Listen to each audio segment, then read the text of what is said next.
Anda oleh masyarakat itu dibilang dokter. Tapi kalau dari lihat gelar Anda, sebenarnya di sini ada profesor, dokter, PhD, SPFK. Itu gelar apa aja sebenarnya? Biasa saja itu kan. Gelar yang biasa-biasa aja. Saya satu pun tak. Anda borong banyak sekali nih. Kebetulan. Oh, kebetulan. Jadi kalau PhD-nya di bidang apa? PhD-nya bidang farmakologi klinik. Itu diperoleh di Flinders Medical Center, Australia. Dari Australia. Kalau SPFK ini? SPFK itu spesialis farmakologi klinik. Itu dikeluarkan oleh PBID, Pengurus Besar ID. Baik. Lumayan banyak ini ya gelarnya ya. Alhamdulillah. Anda anak berapa? Saya ini anak pertama dari 6 bersaudara. 6 bersaudara. Orang tua Anda pekerjaannya apa? Dulu tukang jahit. Sampai akhir hayat tukang jahit. Oh, dulu tukang jahit sampai akhir hayat tukang jahit. Almarhum. Almarhum. Kedua orang tua tukang jahit. Iya. Kalau pendidikan orang tua apa? Alhamdulillah tak tamat SD. Tidak tamat SD. Iya. Sementara Anda punya segudang gelar. Kalau Anda sendiri punya anak? Alhamdulillah ada anak 3. Pendidikan anak apa? 1 sarjana hukum, 2 dokter. Apa sewaktu kecil Anda memang sudah bercita-cita jadi dokter? Oh tidak. Waktu tamat SD dibuat acara perpisahan oleh Ki Sugondo Kartoprojo. Saya itu sekolah di Taman Siswa. Dia bertanya sama saya, Aznan, kau nanti udah besar mau jadi apa? Saya katakan, saya ingin jadi orang yang berguna untuk orang banyak, tapi berbeda dari orang lain. Tunggu, anak umur berapa? Umur 12 tahun. 12 tahun. Ingin berguna bagi masyarakat banyak, tapi yang berbeda. Nah, dari orang lain. Dari orang lain. Jadi katanya apa yang bukan ada dokter, bukan. Insinyur, bukan. Pokoknya berguna untuk orang lain. Kemudian, bagaimana sampai muncul keinginan untuk sekolah dokter? Itu waktu SMP, saya lagi belajar sampai larut malam, belajar aljabar, datang Jalan Abang, kemudian dia tegur, An, nanti udah besar mau jadi apa kau? Saya katakan, saya ingin jadi sarjana nuklir. Ya, ngapain bunuhin orang katanya. Carilah bidang yang banyak menolong orang banyak katanya. Saya katakan kalau gitu, saya buatlah rankingnya.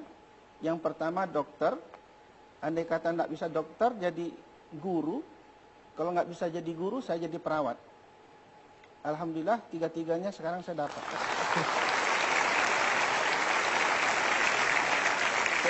Masih banyak pertanyaan. Bagaimana sampai anak tukang jahit bisa kuliah kedokteran? Dari mana uangnya? Saya masuk kuliah kedokteran itu berbohong dengan orang tua. Karena orang tua dari awal dia tahu kita mau kedokteran tapi dia tidak mengizinkan. Maka waktu itu karena saya SMA-nya bagian PAL, bisa masuk kemana-mana, saya cuma minta uang Rp500 mendaftar ke satu fakultas. Saya masuk ke kedokteran. Orang tua tidak tahu.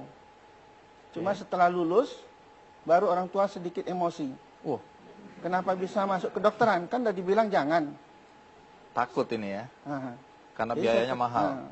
Saya katakan, Pak, sekali inilah aku minta duit. Waktu itu uang kuliah sama uang pelunco 33.000. 32.000 untuk uang kuliah setahun, 1.000 untuk, kalau sekarang istilahnya PEMA, berikut jaket-jaketnya. Hanya sekali itu saya minta uang sama orang tua. Tapi kan habis itu biaya-biaya lain akan ada. Dari mana? Saya ngasih privat les. Ngasih les di banyak anak-anak SMA. Oh, Anda cari uang sendiri nih? Cari uang sendiri. Saya dengar ada jualan fotokopi juga. Oh, itu waktu mahasiswa, saya selalu membuat kumpulan soal-soal, dan itu dijual di kalangan mahasiswa. Alhamdulillah, ada juga uangnya. Oh, dari situ Anda membiayai kuliah Anda sendiri. Orang tua nggak bantu-bantu lagi. Tidak. Anda sekarang ini dikenal sebagai dokter aneh di Medan. Anehnya di mana? Pertama dari penampilan. Gara-gara penampilan ini saya kena cekal. Oh, kenapa begitu? Saya dituduh Islam ekstremis sebelum pergi ke Australia. Terus apa yang terjadi? Ya 3 tahun saya menunggu untuk bisa direhabilitasi. Gara-gara penampilan seperti ini? Iya. Karena walaupun Anda profesor, dokter, PhD, SP, FK gitu, Itu kan belakangan. belakangan. Nah, masyarakat di sana manggil Anda apa dengan semua gelar ini? Mereka nggak lihat itu profesor, mereka panggil Buya. Oh, jadi Anda lebih dikenal sebagai Buya? Iya. Ayah. Baik, kalau gitu kita lanjutkan, Buya. Anda tadi disebut aneh, bukan karena penampilan sebenarnya, lebih karena apa yang Anda lakukan dalam praktek kedokteran tidak biasa. Bukan dalam tindakan, tetapi dalam pembayaran. Pertama yang dianggap aneh, Anda tidak mencantumkan atau tidak memakai papan nama katanya. Padahal hampir semua dokter, bahkan belum praktek, plang namanya duluan. Anda sudah praktek sampai hari ini, tidak ada plang juga. Betul. Kenapa begitu? Karena setelah pulang dari Australia, saya sebenarnya tidak berniat untuk praktek. Tapi ketemu dengan pasien yang lama, mereka mengatakan, dokter kita sudah pulang, dokter kita sudah pulang. Jadi satu-satu mereka muncul. Mereka cegat di tengah jalan apa segala macam. Ya mau tidak mau, saya harus melayani mereka. Terus? Ya sampai sekarang demikian. Tapi kalau sekarang pasien Anda per hari berapa orang? Minimal 30, tapi bisa sampai 153.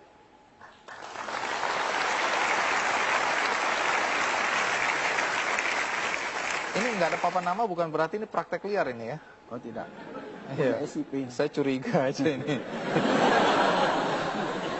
Kemudian Anda dianggap aneh karena cara pembayarannya. Ya.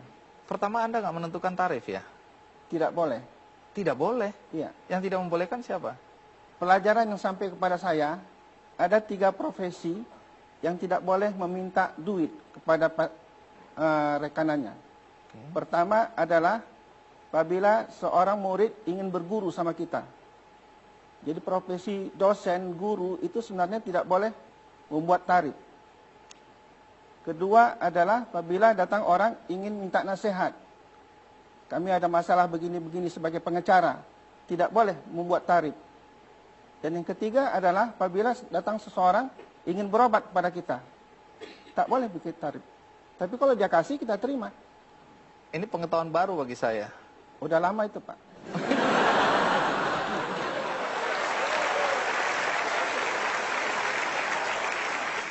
Siapa saja yang membantu Anda di tempat praktek itu sekarang? Yang membantu istri saya. Kalau yang ikut berpartisipasi, banyak calon dokter yang belajar di praktek. Oh, ikut membantu Anda ya? Ya. Nah, berikutnya ini berkaitan dengan keanehan dan pembayaran tadi. Walaupun Anda mengatakan bahwa ada 3 profesi tadi, guru, pengacara, dan dokter, yang tidak boleh sebenarnya menetapkan tarif. Ya. Menarik karena hampir semua profesi itu yang kita kenal menetapkan tarif. Ya. Kemudian yang membuat Anda aneh tadi sistem pembayaran dengan amplop. Saya dengar bahkan ada yang ngasih amplop dan kosong. Betul. Ini gara-gara Anda sendiri nih ya. Anda cari-cari perkara sih. Nah, bagaimana ceritanya? Kita rehat sejenak. Ikuti terus Ki Candy. Gini loh, orang udah punya rumah 1, pengen punya 2, punya 3, punya 4, karena itu dia kerja dan menetapkan tarif. Anda belum punya rumah, tapi Anda tidak mau menetapkan tarif. Kebahagiaannya di mana ya?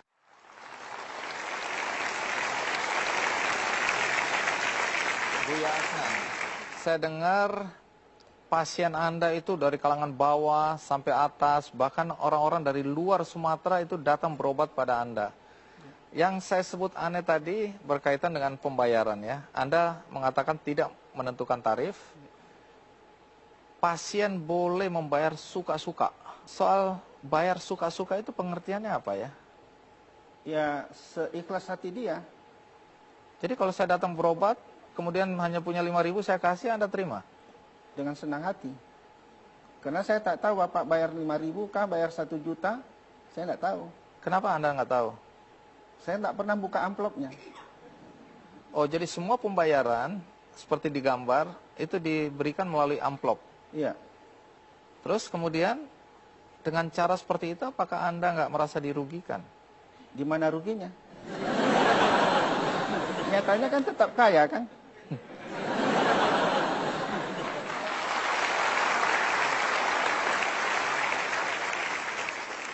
Saya dengar bahkan kalau ada orang yang bertanya, "Dok, saya harus bayar berapa?" Anda malah marah-marah.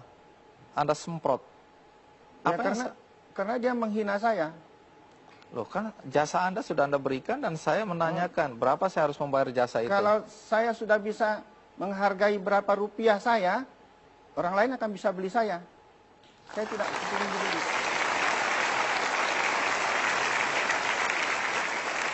Tapi bagaimana reaksi istri, anak-anak dengan kelakuan bapaknya atau suaminya yang seperti ini? Alhamdulillah berterima. Mereka menerima. Iya, kalau nggak terima pecat aja. Ya, Siapa suruh jadi bini saya? Saya dengar ada juga orang yang ngasih amplop dan amplopnya ternyata kosong. Nah, bagaimana reaksi Anda kalau lihat amplop-amplop kosong itu? Alhamdulillah saya nggak tahu siapa yang ngasih kosong. Jadi nggak bisa marah pada orang itu ya? Ya, karena saya akan perlakukan sama. Baik dia pejabat tinggi apa segala macam, kalau pantas dimarahin, saya marahin. Padahal Anda kan harus membiayai keluarga. Dari mana uang? Lebih dari cukup. Karena uang itu begitu dapat langsung dibagi. Ada pos-posnya. Untuk zakat berapa, untuk orang tua berapa, untuk tabungan rumah berapa. Karena sampai sekarang kan nggak punya rumah. Anda nggak punya rumah? Ya, nompang sama mertua. Nah, itu akibatnya. Ya. Nah, ini yang saya maksud kan. Orang harus gini loh, orang udah punya rumah satu, pengen punya 2, punya 3, punya 4, karena itu dia kerja dan menetapkan tarif. Anda belum punya rumah, tapi Anda tidak mau menetapkan tarif. Kebahagiaannya di mana ya? Kebahagiaannya, uang yang diperoleh itu kan dinikmati dalam bentuk yang lain, ya kan? Salah satu, alhamdulillah kami semua sudah haji. Cucu saya pun sudah umur setahun sudah bawa umrah. Tiap tahun keluar negeri. Kurang apa lagi?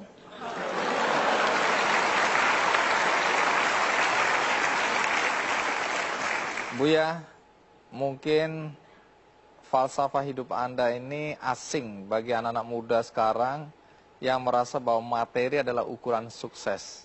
Mungkin ada nasihat buat anak-anak muda. Nasihatnya gampang. Apa yang dicari dalam hidup ini? Dulu ada film, Apa Yang Kau Cari Pak Lupi. Apa konteksnya dengan pernyataan atau nasihat Anda ini?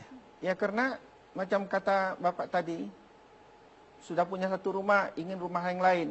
Sementara badannya cuma satu. Apa bisa didiaminya ke sekian banyak rumah? Berapa banyak orang yang kaya, ternyata dia tidak berjalan sama istrinya. Istrinya jalan sama supirnya. Ya kan? Dia kaya, tak pernah tinggal tidur di tempat tidur matras yang dia milikin. Dia teler di ruang tamu. Jadi, apa yang dia cari dengan harta tadi? Yang penting cari kekayaan yang berkat. Berkat itu yang menikmati kita dan orang lain. Jadi kalau sudah sama-sama mengalami, merasakan, alhamdulillah kita sudah kaya. Hidup tidak berutang, itu nomor 1. Baik, terima kasih Buya Asnan. Sama-sama. Hari ini bisa berbagi cerita dengan kami, berbagi filosofi hidup dengan kami semua, terutama untuk anak-anak muda, dan terutama dokter-dokter atau calon-calon dokter ya. Mudah-mudahan apa yang Anda sampaikan ini memberikan teladan bagi mereka. Alhamdulillah. Sekali lagi terima kasih. Sama-sama. Iya. Terima kasih.